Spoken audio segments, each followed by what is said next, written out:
Hello guys, இது உங்கள் cracker தேசிய அகாடமி. டிஎன்பிசிக்கு ரொம்ப முக்கியமாக இருக்கக்கூடிய தமிழ்நாடு ஸ்கீம்ஸ் தான் பார்த்துருக்கோம். ஆல்ரெடி வந்து பார்த்தீங்கன்னா 61 ஸ்கீம் பார்த்துச்சு. இப்போ 62 ஸ்கீம் பார்க்க போகிறோம். இந்த ஸ்கீமில் நீங்கள் பார்க்கணும்னு நம்ம சேனல் பேஜாக ஷார்ட்ஸில் நீங்கள் வியூ பண்ணி பார்த்துக்கலாம். ஸோ இப்போ 62 ஸ்கீம் பார்க்குறப்ப நம்ம சேனல் நீங்கள் சப்ஸ்கிரைப் பண்ண பார்த்துட்டு இருந்தீங்கன்னா மறக்காம சப்ஸ்கிரைப் பண்ணிருங்க. ஸோ 62 ஸ்கீம் என்னென்னு பார்த்தீங்கன்னா இமைகள் திட்டம். இது ரொம்ப முக்கியமான திட்டம். 2024 தொடங்கியிருப்பாங்க.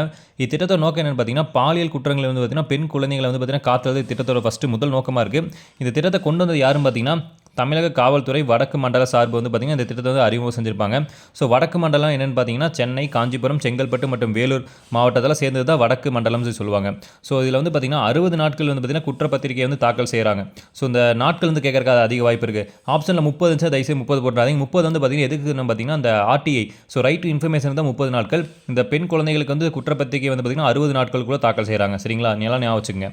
அடுத்து காவல் கரங்கள் திட்டம் 2021 கொண்டு வந்திருப்பாங்க. எங்கேன்னு பார்த்தீங்கன்னா சென்னையில். இத்திட்டத்தோட அந்த ஒரு ஸ்லோகன் இல்லைனா அந்த ஒரு அப்ஜெக்டிவ் என்னென்னு பார்த்தீங்கன்னா மனிதம் போற்றுவோம், மனிதநேயம் போற்றுவோம். சரிங்களா, இதோட கோட் ஓகேங்களா, நீலாம் ஞாபகம் வச்சுங்க. அடுத்து வந்து பார்த்திங்கன்னா இந்த திட்டத்தை நோக்கம் என்ன பார்த்தீங்கன்னா கைவிடப்பட்ட அந்த ரோடு சாலை ஓரத்தில் இருக்கக்கூடிய மக்கள் வந்து பார்த்திங்கன்னா நிறைய பேர் வந்து பார்த்திங்கன்னா அடிபட்டிருப்பாங்க. ஸோ அவங்களெல்லாம் வந்து பார்த்திங்கன்னா மீட்டு அவங்களுக்கு வந்து சிகிச்சை தரது திட்டத்தோட நோக்கமாக இருக்குது. அடுத்து மீண்டும் மஞ்சப்பை திட்டம் 2021 வந்து கொண்டு வந்திருப்பாங்க. இத்திட்டத்தோட நோக்கம் வந்து என்னென்னு பார்த்தீங்கன்னா பிளாஸ்டிக் பையை ஒழிச்சு மடி வந்து பார்த்திங்கன்னா மக்கள் வந்து மஞ்சப்பையை பயன்படுத்தணும்னு சொல்லிட்டு திட்டத்தோட நோக்கம். தொடக்கம் எங்கேன்னு பார்த்தீங்கன்னா சென்னை கலைவாணர் அரங்கத்தில் வந்து திட்டத்தை தொடங்குறாங்க. ஸோ அடுத்த மீதி இருக்கக்கூடிய திட்டத்தை அடுத்த வீடியோவில் பார்க்கலாம். ஸோ இதே மாதிரி யூஸ்ஃபுல் வீடியோ பார்க்குறேன். மறக்காமல் சப்ஸ்கிரைப் பண்ணிடுங்க.